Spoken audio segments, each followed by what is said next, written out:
কি হয়েছে আপনি জিজ্ঞেসেন হয় যে কিছু কোনটা ভোট কোনটা ভোট সভাপতি বলে সভাপতি ভোট কিমান ভোট পালে মানে 6টা ভোটত দিল আচ্ছা সভাপতি না সভানেত্রী সভানেত্রী কিমানটা ভোট পালে 6টা ভোট 6টা মানে কিং কন্টেস্ট হল নেকি কন্টেস্ট কেনেকৈ কা নাজিনা নাজিনা খাতুন কি না কন্টেস্ট কেনেকুৱা হৈছে 6টাৰ ভোটত কন্টেস্ট হইছে 4টা আৰ 6টা ভোটত ও আপনি 59 নং কাছাৰীত গাঁও পঞ্চায়তৰ মই 8 নং ৱাৰ্ডৰ সদস্য হৈ জিকিছিলোঁ।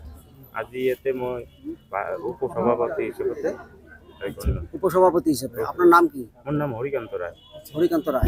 কিমান ভোট পালে মোৰ কোনো ভোট হোৱা নাই, এনে আইন কন্টেস্ট জিকিলে প্ৰস্তাৱ কৰিছে এজনে প্ৰস্তাৱ সমৰ্থনকে ভোট হোৱা নাই। উদ্দেশ্য কি আছে? বিশেষ দলে আপনাৰ হেৰি কৰিব নেকি সমৰ্থন জনাইছে নেকি মোক তো ভোটেই কেইটা সমৰ্থন কোনো কণ্টেষ্টে ভোটেই হোৱা নাই, কি কম এইটো ভোট হ'লে ভোট হোৱাই নাই ভোট দেখো হোৱা এটা নাই। কথা ওলাইছে যে পইচা পাতি লৈ মেম্বাৰ কিনা হৈছে বহুত এইবিলাক সম্পূৰ্ণ ভিত্তিহীন কথা। এইবিলাক হ'লে তো মোৰো আগষ্টত কেণ্ডিডেট হলা হয় নে নহয় কওক, কত কেণ্ডিডেটেই নাই। এইবিলাক কমপ্লিট ভিত্তিহীন কথা। প্ৰেসিডেন্টক কেনেকৈ আপনি সহায় কৰিব প্ৰেচিডেণ্টক যিখিনি আমাৰ তৰফৰ পৰা যিখিনি পাওঁ সদস্য গোটাই জেটেৰ লগত আলোচনা বিবেচনা কৰি আমাৰ পঞ্চায়তৰ কামখিনি কেনেকৈ উদ্দেশ্যটো ডেভেলপ কি হ'ব কৰিব, আপোনালোকৰ মূল উদ্দেশ্যটো কি হ'ব মূল ডেভেলপ কৰিব লাগে।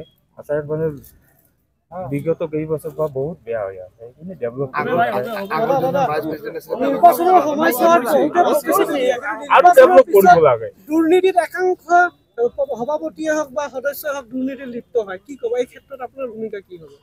এই একেই অৱস্থা হ'ব নেকি আগৰ দৰে এইবাৰো একেই অৱস্থা হ'ব নে আপুনি এই দুৰ্নীতি প্ৰশ্ৰয় দিব? দুৰ্নীতিৰ বিৰোধিতা কৰি থাকিম আমি, এইটো দুৰ্নীতিটো কেতিয়াও হ'ব নোৱাৰে। কেতিয়া হ'ব ন? হ'লেতো আপোনালোকে আহিব চাব, হয়নে নহয়?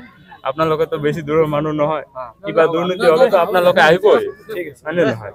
ঠিক আছে ভাই